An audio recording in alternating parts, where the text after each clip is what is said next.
Nous sommes convaincus que le Congo a un problème. Et ce problème, c'est Félix Tshisekedi.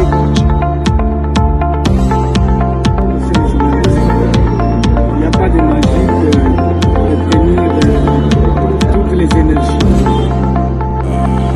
D'un pasteur qui attire l'attention de ses fidèles sur la vigilance et sur l'attention.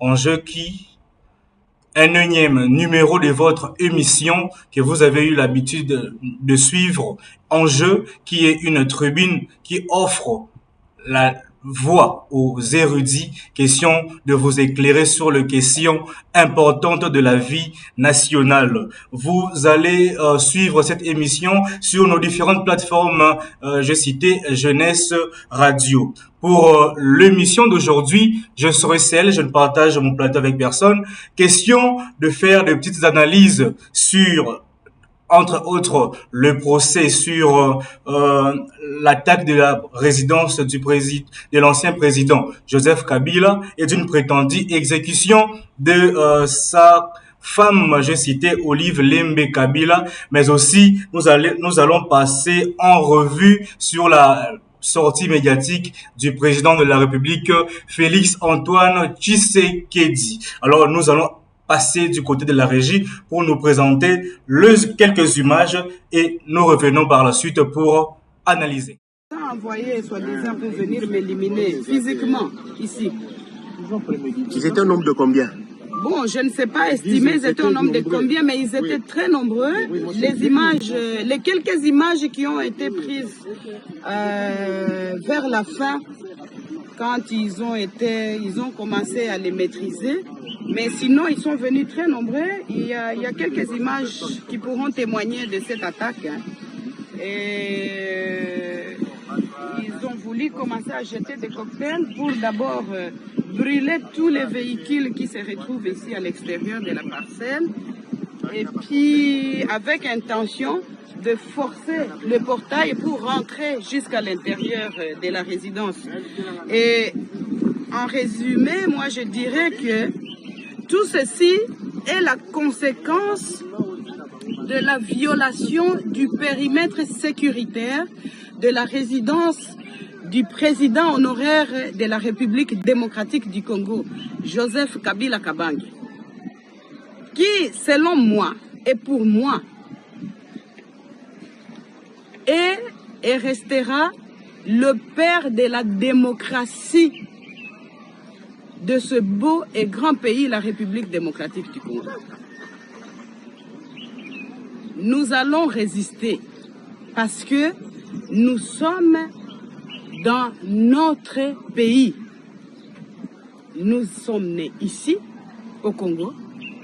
Nous avons grandi. Comme vous venez de le suivre à travers les images que la régie nous a proposées, nous commençons par ce procès autour de comment le dire, autour de l'attaque de la résidence de l'ancien président Joseph Kabila et puis la sortie médiatique de son épouse qui s'en est suivie. Alors le Congolais lambda se pose mille et une questions.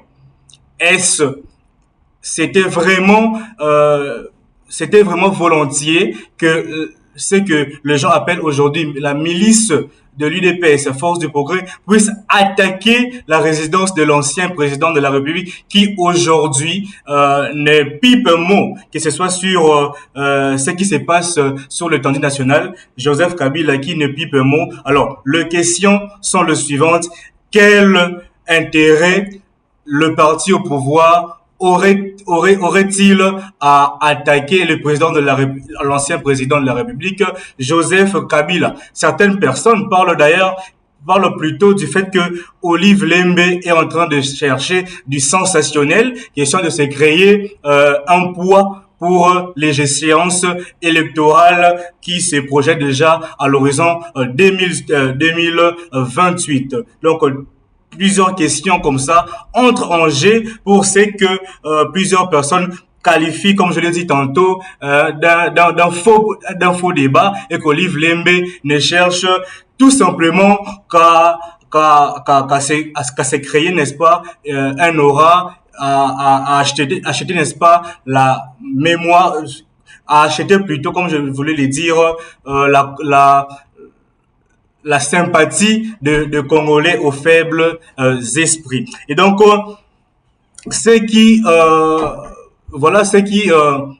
pour enchérir d'ailleurs, c'est que les autres disent lors du procès, parce que ceux qui ont été arrêtés dans le parage, voilà, de la résidence de Kabila, ont été traduits en justice, question de répondre devant le tribunal. Et là, un membre de la force du progrès qui dit que c'était qu'un fruit du hasard, d'autant plus que eux ont été chargés à aider à l'exécution d'une décision de la justice. Alors, ici, une question se pose. Quelle est la nature juridique de la force du progrès?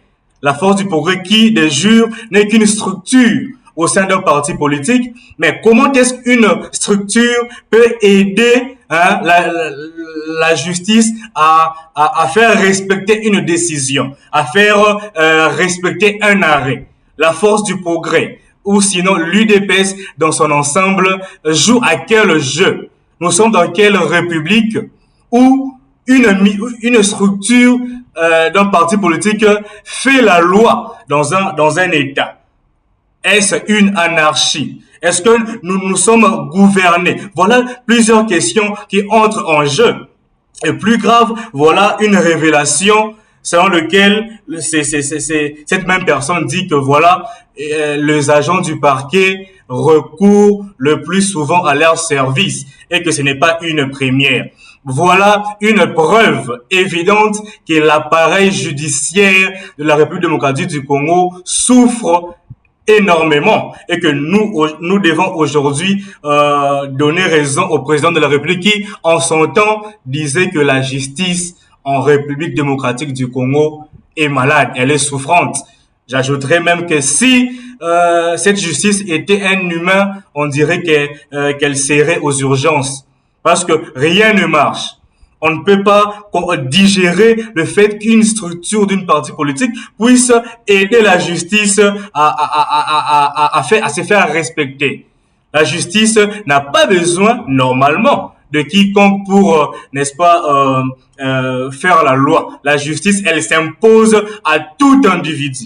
Voilà une occasion d'appeler ici le ministre de la Justice, j'ai cité Constant Mutamba Tungunga, à ne ménager aucun effort pour que de telles balivernes ne puissent pas, n'est-ce pas, ne puissent plus revenir parce que c'est de la honte.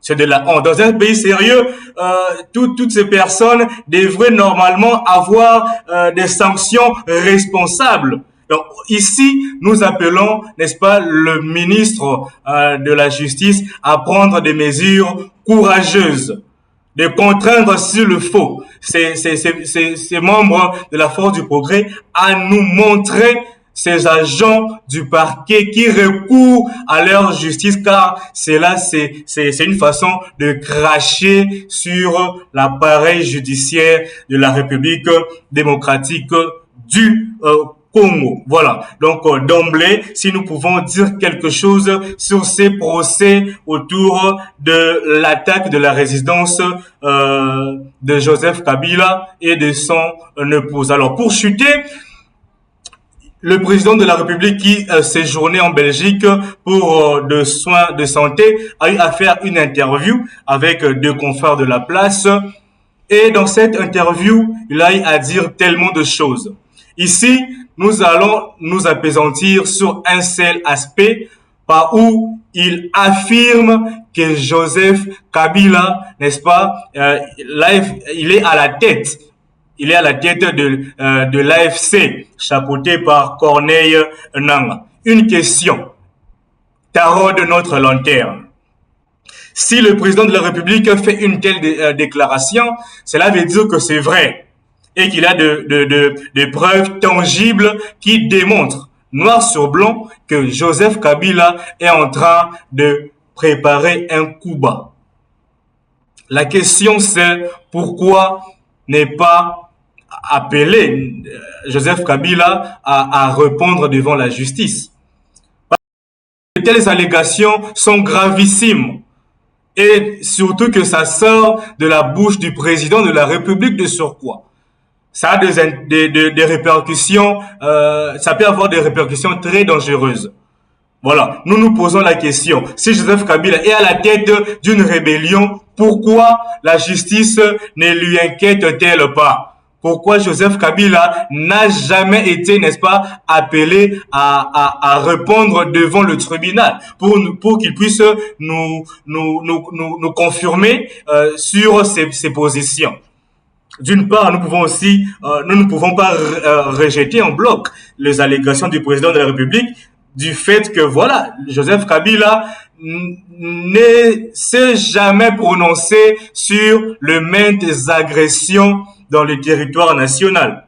Voilà, toutes ces choses sont à prendre en compte, question d'aider notre pays. La République démocratique du Congo, comme je le dis toujours, c'est notre bien commun, c'est notre patrimoine. C'est un joyau, un cadeau que Dieu nous a donné. Un pays aux potentialités énormes et un pays grand. Ça demande à nous, Congolais, que ce soit le président de la République jusqu'en bas, d'avoir une conscience, de travailler dans le seul but d'élever notre pays, notre chère patrie. Et donc, une occasion dans cette émission d'appeler tout le monde. Ne laissons pas seulement la responsabilité aux seules personnes qui dirigent au destin du pays. Certes, ils ont une grande responsabilité, mais nous aussi, partout où nous œuvrons, partout où nous sommes, vous êtes, je ne sais pas moi, directeur d'une entreprise, vous êtes responsable dans tel ou tel autre secteur de la vie nationale, nous devons mettre la main dans la pâte pour que notre pays puisse aller de l'avant, pour que ces grands Congos puissent rentrer dans le concert de grandes nations. Mesdames, et messieurs, ça sera tout pour aujourd'hui. C'était le 1e numéro, comme je l'ai dit en amont, de votre émission Enjeu. Vous êtes érudits, vous avez de la connaissance, alors nous sommes ouverts pour vous accueillir, question d'aider le citoyen lambda à avoir une connaissance. Nous disons merci à Exaucé Moulumba et à Monsieur Rodrigue qui ont assuré la technique de cette émission. Quant à moi, je vous dis au revoir et au prochain numéro.